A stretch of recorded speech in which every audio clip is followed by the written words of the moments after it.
Break کے بعد آپ کو خوش آمدید کہتے ہیں۔ آج سانحہ ماڈل ٹاؤن کو 7 سال مکمل ہوئے، لیکن ملزمان اب بھی قانون کی گرفت سے آزاد ہیں اور جو لواحقین ہیں اب بھی انصاف کے منتظر ہیں۔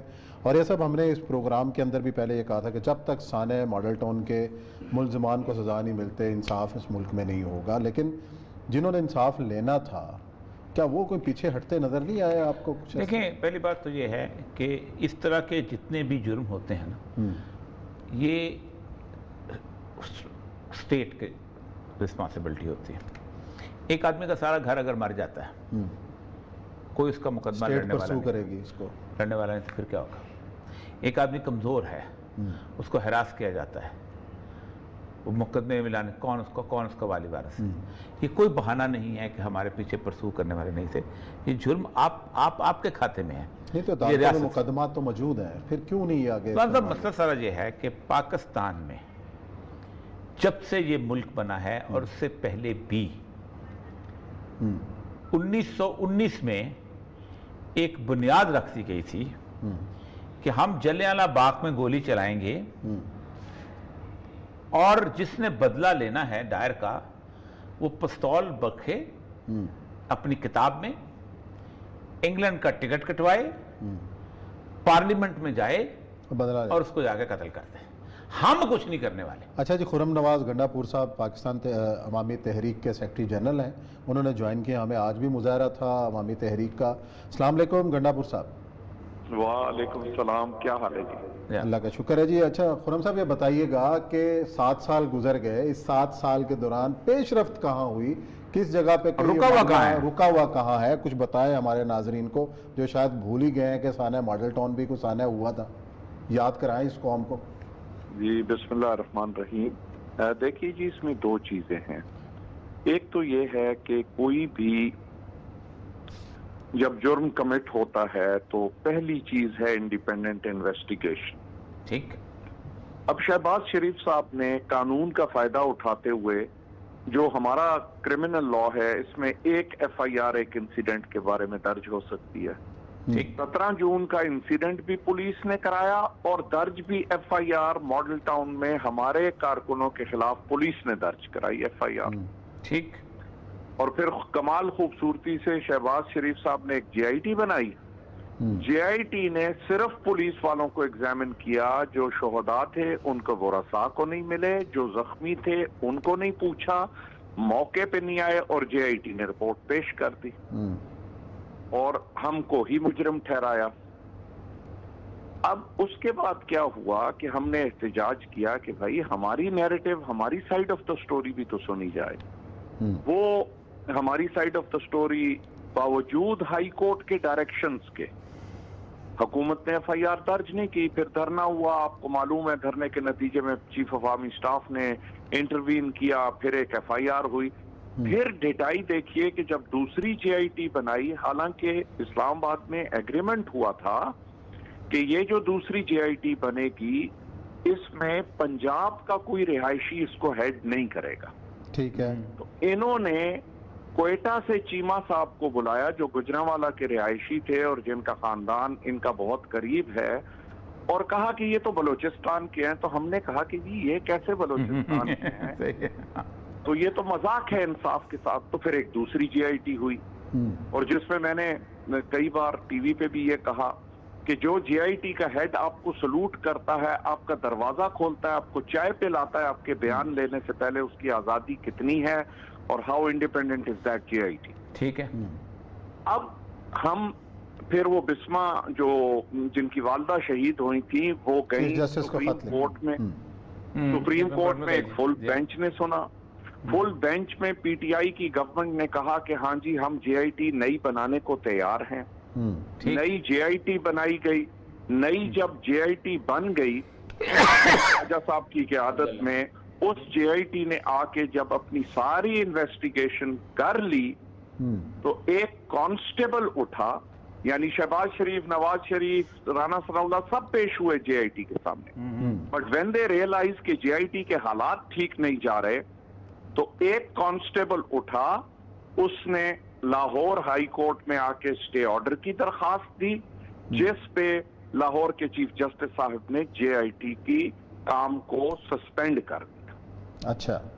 اچھا خود نواز صاحب یہ ہمیں ایک منٹ مسئلہ سارا یہ ہے کہ اگر نارمل کورس آف ایکشن ہوتا، ایک روٹین کی بات ہوتی تو نہ کسی جی آئی ٹی کی ضرورت پڑتی، نہ کسی اور چیز کی ضرورت پڑتی. باہر بات ہے صرف یہ ہوتا کہ ایک تھانے کے اندر یہ کام ہوتا. زیادہ زیادہ آپ یہ کہہ سکتے ہیں کہ یہ پولیس سے اس کی انویسٹیگیشن لے کے کسی اور طرف چلتا کہ ریگولر کورس میں آپ کا پورا مقدمہ اسی جی آئی ٹی کی الجھنوں میں پھنسا ہوا ہے. یہ 4 لوگ وہ آتے ہیں کرنی، انہوں نے بھی انویسٹیگیشن ہے کرنی. کیا آپ آج اس جی آئی ٹی کو ریفیوز کر کے ختم کر کے نارمل کورس آف ایکشن کی طرف لے جا سکتے ہیں سارے معاملے؟ نارمل تو دیکھیں نا جی، بات یہ ہے کہ نارمل تو آئی ایم سوری ٹو سے، میں یہ پروگرام میں بدقسمتی ہے کہ ہم آج یہ الفاظ استعمال کر رہے ہیں. کریں جی کریں. ایک خاندان کو تو سنڈے کے دن بھی لاہور ہائی کورٹ ریلیف دیتی ہے، صحیح ہے، اور دوسری طرف ہمارے شہداء کے ورثاء کو آج 16 ماہ سے ایک سٹے آرڈر پہ بٹھایا ہوا ہے. کوئی پوچھنے والا نہیں ہے کہ 16 ماہ جبکہ سپریم کورٹ نے ڈائریکشنز دیے ہیں کہ اس کو 3 مہینے کے اندر پریفریبلی ختم کر دیا جائے، اس پہ آج 16 ماہ گزر گئے ہیں اور چیف جسٹس صاحب جو ہیں he is not prepared to do anything. نہیں اصل مسئلہ یہ ہے کہ چلو چیف جسٹس صاحب کس کھاتے میں آگئے جبکہ چلان ہی نہیں بنا ہوا، جبکہ باقی چاہیے آپ یعنی وہ ایس ایچ او، وہ پولیس ٹاؤن پولیس جو ہے وہ کیا کر رہی ہے آج؟ اب تو شہباز شریف نہیں ہے، اب تو بزدار بیٹھا ہوا ہے یہاں پر. میں نے تو کل بھی خدمت بزدار صاحب کی میں عرض کیا، خدمت میں عرض کیا کہ جناب بات یہ ہے کہ آپ لوگ کیا کر رہے ہیں. صحیح بات. اگر ہم واقعی کرمنل ہیں تو جو ایف آئی آر ہمارے خلاف 7 سال سے آپ نے رکھی ہوئی ہیں پینڈنگ، چلیں پہلے تو نواز شریف کی حکومت تھی، آپ لوگوں نے کس لیے پینڈنگ رکھی ہوئی ہیں؟ آپ ان سے کیا اچیو کرنا چاہتے ہیں اور کیا اہداف حاصل کرنا چاہتے ہیں؟ اور اگر ہم واقعی کرمنل ہیں تو پھر ہمیں پکڑے. ٹھیک ہے، بالکل ٹھیک ہے. پھر ٹھیک تو کیا جواب آیا؟ کوئی نہیں. اچھا نہیں، مجھے یہ بتائیے، اب دیکھیں آپ ایڈمنسٹریشن کے آدمی رہے ہیں اور آپ پولیٹیشین کو ایک سائڈ، آپ مجھے یہ بتائیے کہ کیا یہ تو میں نے 10 دفعہ یہاں کھڑے ہو کے کہا ہے کہ پاکستان میں جس دن ہم نے یہ طے کر لیا کہ ہم یہ گڈ فیتھ کے اوپر جو پولیس قتل کرتی پھرتی ہے اس میں لوگوں کو سزا دیں گے، یہ ملک ٹھیک ہو جائے گا. ٹھیک ہے، یہ ہم جانتے ہیں جس دن یہ طے. اور model town is a test case, test case ہے پاکستان میں. اس دن پولیس کے دماغ سے خناس نکل جائے گا جب اس کو یہ پتہ چل جائے گا کہ وہ بغیر وجہ کے گولی چلانے کے باوجود بھی نوکری میں رہ سکتا ہے. یہ بات ہے مسئلہ. آپ ایڈمنسٹریشن کے آپ نے ہچ کہاں ہے، وجہ کیا ہے، یہ رکا ہوا کیوں ہے؟ خاص طور پہ سیڈ چیز یہی ہے کہ بجائے اس کے کہ پولیس کے اہلکار کو پکڑا جائے اور بجائے اس کے کہ ان کو سزا، موسٹ آف دم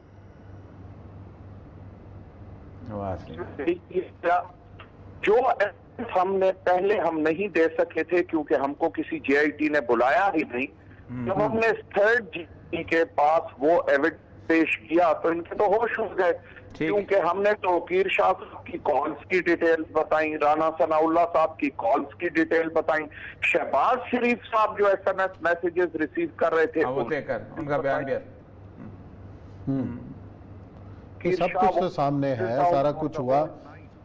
اچھا آپ کیا سمجھتے ہیں، آپ کیسے انصاف مل سکتا ہے؟ کوئی راستہ آپ کی نظر میں ہے اور امید یا پھر انصاف لینے کے لیے ایک اور دھرنا آپ کو کرنا پڑے گا؟ مجھے تو آج بھی میں نے اپنی سپیچ میں یہی کہا کہ مجھے یہ ہے کہ ہم رول آف لا ہو، لیکن جب ہم کنونس ہو جاتے ہیں، وہ کہتے ہیں نا اردو کی ایک خوبصورت مثال ہے کہ تانگ آمد بجانگ آمد، تو ایک وقت آتا ہے کہ صبر کا پیمانہ لبریز ہو جاتا ہے and then people take law in their own hands. یہ جو عدالتوں کے اندر قتل ہوتے ہیں، جب لوگ ہنستا دیکھتے ہیں ان لوگوں جنہوں نے ان کے میرا خیال ہے آڈیو جو ہے وہ تھوڑی سی ڈسٹرب ہو گئی ہے، بات ان کی آ گئی ہے ساری تفصیل سے جو ہے انہوں نے اپنے کنسرن. میں طارق عثمان صاحب بتا رہا تھا کہ اس وقت دیتا ہے یہ وہ اس لیگیسی کو ہم فالو کرتے ہیں. انگریز کا تو معاملہ تھا کہ اس نے ایک رول آف لا اور طریقے سے بنانا تھا، ایک ایلین حکمران تھا، اس نے کہا تھا کہ میرے ساتھ جو تخت برطانیہ کی وفاداری کر کے گولی چلاتا ہے، اس نے ایک لفظ کہا کہ action in the good faith, وہ ایک نیک نیتی سے بندے کو قتل کر رہا ہے. اب نیک نیتی ایسی چیز ہے جس کا کوئی پیمانہ نہیں ہے. نیک نیتی میں ہوتا یہ ہے کہ اگر 4 بندے اس نے گورنمنٹ کے بھی مارے تو 5واں اپنا کزن بھی مار دیا جس سے دشمنی ہوتی تھی، آپ اس کو نہیں روک سکتے. اسی نیک نیتی کے اوپر آپ کو یاد ہوگا آصف نواز جنجوعہ کے وقت آپ کو پتا ہے کہ ایک کپتان کو انہوں نے باقاعدہ پھانسی دی تھی حیدرآباد کے اندر، کیونکہ وہ وہاں گیا تھا اور اس نے اپنی دشمنی پوری کرنے کے لیے بندے مار دیے تھے۔